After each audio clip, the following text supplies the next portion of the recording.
What's going on, everybody? Feder here from 3D Print SOS. Welcome back to the channel. And in today's video, we're going to take a brief break from reviewing and testing 3D printers and materials in order to kind of share a passion project that I've been working on for well over a year. I would say we are in version 2. I'm very happy with where it's at. I don't foresee many tweaks coming to version 2 unless there's a whole new version of this thing. So I am totally ready to share this thing with you guys and show you something that I'm super excited about. What am I talking about? Well, it's been right in front of me the whole time. This is my MacroSOS case. And if you guys don't know what this device is in front of me here, this is actually, or originally, a Nintendo DS Lite. As you guys know, a Nintendo DS Lite has a 2-screen display here, which is always in a clamshell format like this that bends down. And the problem with these is, well, when they're old. They're old devices and they break a lot at the hinge. And once the hinge breaks, then the top screen tends to go. And there's so many of these things out there that just collect dust. And the macro modification, what that does is it lets you remove the top screen and enjoy the Game Boy Advance functionality of the original DS Lite through its port on the bottom here. And it has some downsides because you're only using one screen. So yeah, you are saving a device and breathing some new life in it, but it only has one screen. And that was version 1, a simple but yet modern featured Game Boy Advance, which is really cool. However, version 2.0 adds a bunch of really cool things. We're adding a case with magnets, and the point of this is typically the cartridges stick out a little bit further, and with something like this, you no longer have to worry about that. You can still see the cart. This also keeps 4 buttons. Why would you have 4 buttons? Well, because we have a screen switcher. Clicking this button allows you to switch virtually screens, so which means you can play your DS library, you can play your Game Boy Advance library, regular Game Boy and Game Boy Color, but you can also play Sega and Nintendo on this through the card slot on top with an R4 card. This thing actually, in this format, becomes a pretty capable and modern device. It's still really thin, about as thin as an iPhone, about the same size as an iPhone, yet you get the tactile buttons, the classic sound, the display, all of those things. So the macro has just been amazing. You can find these files on printables and MakerWorld. I have links down below if you guys are interested in building one of these things. I do have a couple of videos and live streams if you want to join in on the fun on the build itself. However, there's lots of videos online on how to build these macros, anything from solderless solutions to very little solder, but I have my own ways of doing it, and that's because I tried a bunch of the ones that are already out there. I've dailied them for a while, and from one version to another version that I found online, not to knock anybody else's design obviously, but there were just shortcomings. There's things that I didn't particularly like personally. So that's why I came up with this. I actually learned Fusion 360 trying to redesign and build this thing from scratch. So that was a learning experience and a whole lot of fun. As you guys know, with 3D printing, at least for me, 3D printers have been advancing rapidly, especially in the past few years. With them, materials have also advanced tremendously. They keep getting better and better. Things like PPA-CF or PPS-CF, glass fiber or carbon fiber, all those materials are just so impressive. And PPS specifically is pretty close to aluminum. And that got me thinking. I have a sponsor to a few of my videos, as you guys know, PCBWay. And no, this is not a segue to a PCBWay commercial because the whole thing, this whole video is actually sponsored by PCBWay. And I reached out to them and I'm like, hey, I see that you guys have a service where you can print 3D printed aluminum.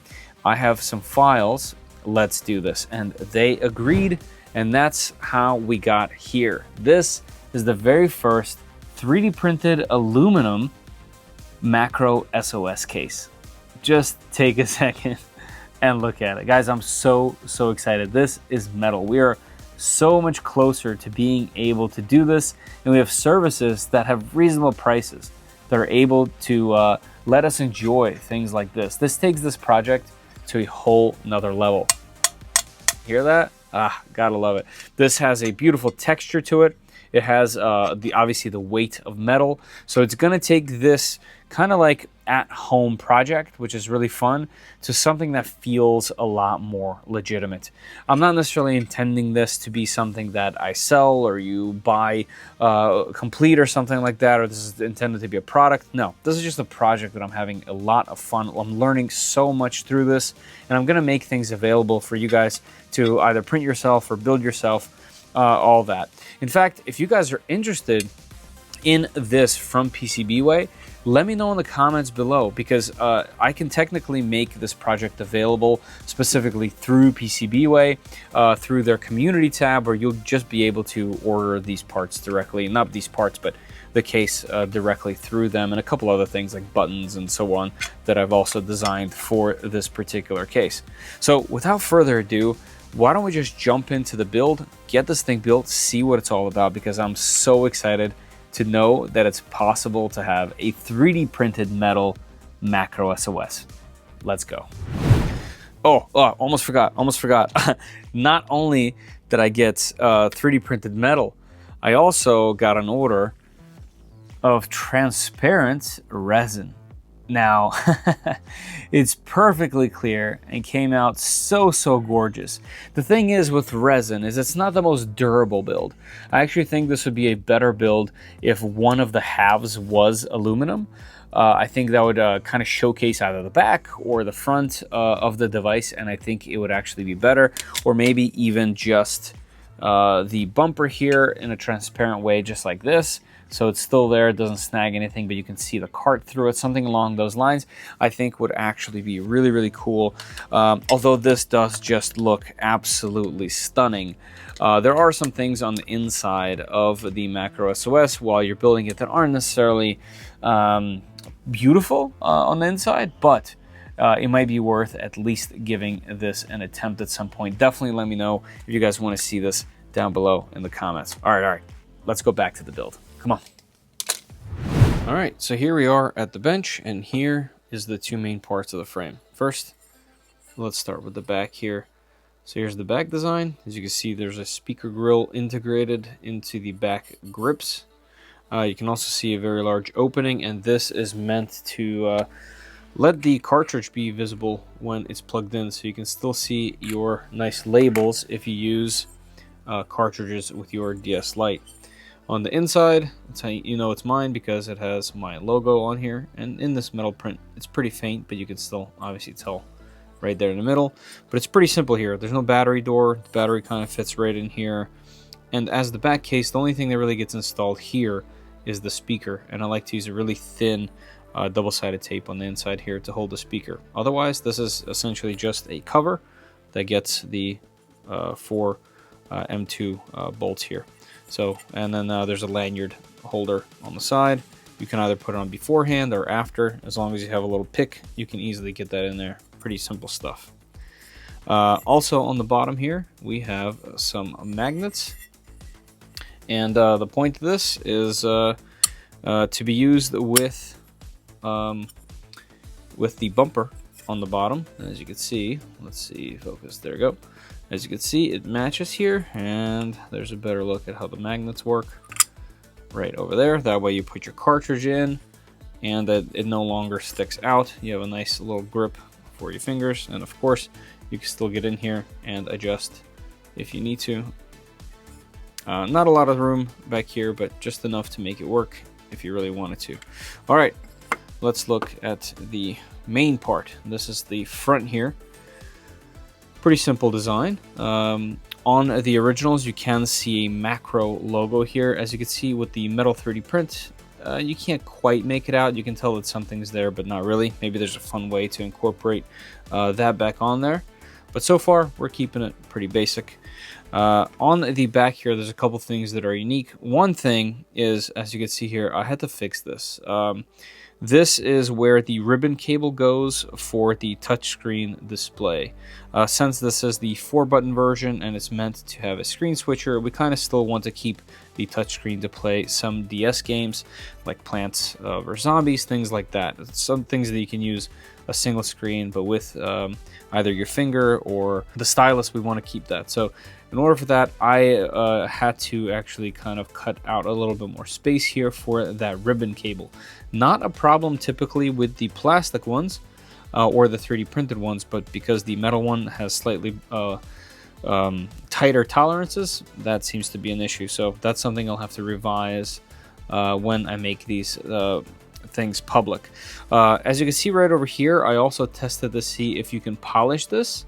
And as you can see, just with literally seconds worth, you can polish this up. There's obviously a texture to it, but that texture kind of adds to it, honestly. It might look really, really good polished up. So I do have more of these things to test that on, and that's how we're going to test later on. Another thing that's probably the most important part of this particular build is we have incorporated a button. And this button is going to be our screen switcher, and it installs right over here. Once again, on plastic, this thing just kind of pops in, but on metal, I really had to kind of trim down the other side of this button to kind of get it in here. And once it's in here, it's not really coming out for any reason. You can also see very, very thin wire attached to this. This is going to go to a ground. The other one is going to go to the P10 pin. You can easily find out where the P10 pin is just by Googling. It also needs some firmware to make that work, but this is the hardware part. Very easy. All right, then move on to the motherboard. I'm going to show you my particular build. You don't have to do it this way. There's other ways to do it, and there's other things you can add on to your own board.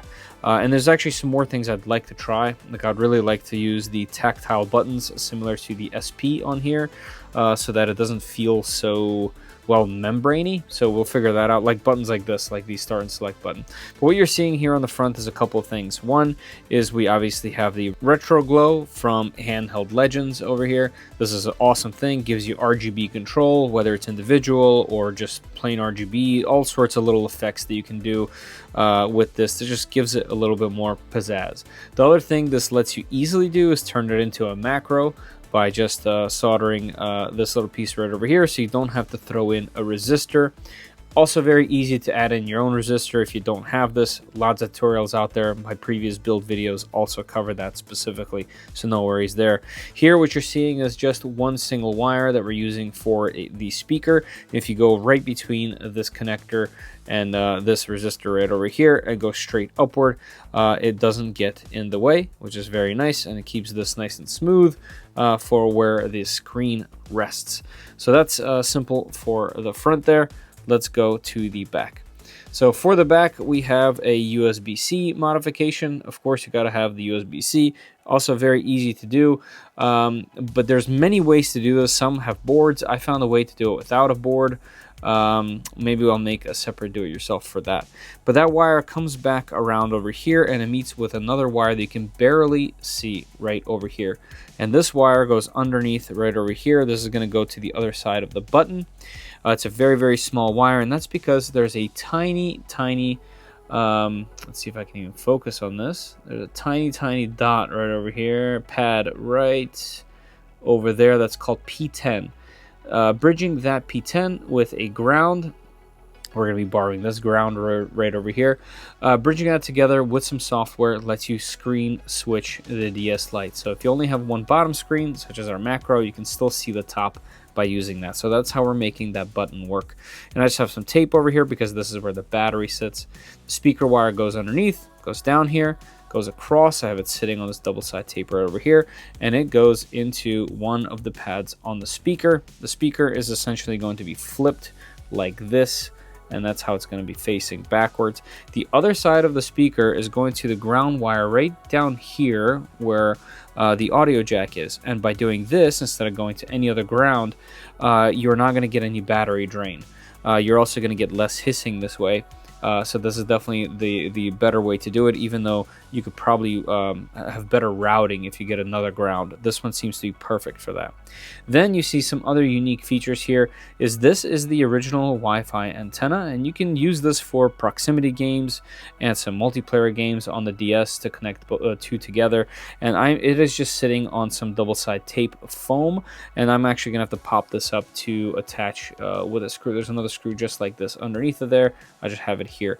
But essentially what I'm doing here is I just have the access wire going underneath of this port. and it's completely out of the way. And as you can see, it's still plugged into the Wi-Fi chip right over here.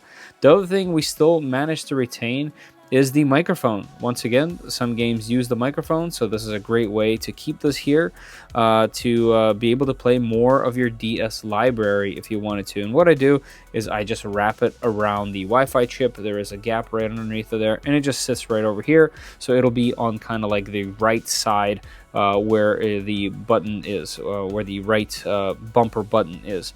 It'll pick up plenty of sound there. So there you go. That is how we're keeping most of the features of the DS Lite without having the two screens. And then this is just a carbon fiber sticker for when I had a clear transparent back on this thing. Obviously we're not going to see that anymore. That doesn't matter, but still keeping it clean is a good idea. All right, with that said, let's throw the screen on here, the digitizer, and assemble this thing. Let's go.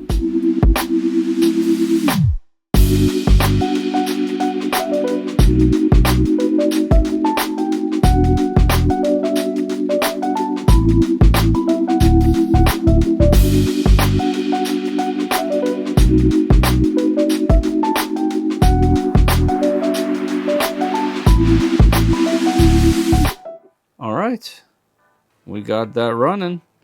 Buttons are working. Okay, so let's check. Now let's check something with a touch screen. So here we go. Here's the perfect example of the screen switcher. And let's see if touchscreen works. It does. So we can select our file. Good to go. And awesome. How cool is that? And then obviously you can select whatever colors you want. I kind of do like this display of RGB.